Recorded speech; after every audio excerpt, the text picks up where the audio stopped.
Well, I was playing music, but I was also drinking and using, and I was completely out of control. And what happened was I got pregnant.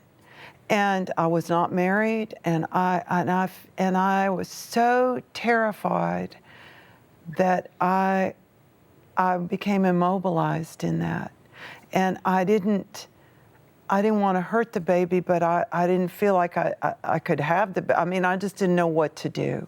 So I didn't do anything, and I just stumbled through this pregnancy and had, and knew nothing about recovery, knew nothing about help, and had a lot of support from the church, but not many of them knew about recovery or getting help for addiction. And so I had terrible slips in the early parts of my pregnancy, and I was so afraid that the Lord would punish me by giving me a baby with birth defects. I didn't know. I was just terrified, and I felt that all of the failure that I had dragged through life would come to its end with this event in my life, and it would be the absolute worst thing that had ever happened to me.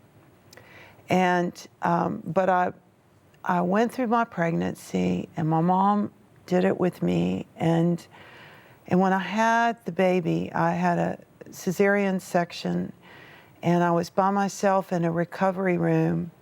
And my mother had seen my daughter and came in and said, "I've seen her, and she's so beautiful." And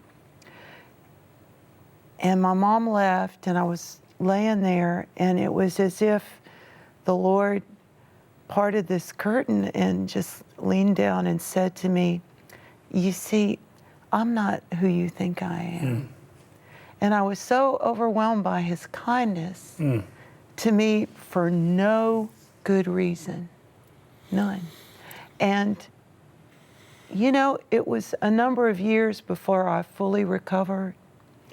But to me, that was the beginning, because I thought, clearly, I don't know who God is, but if this is an indication, where else would I go?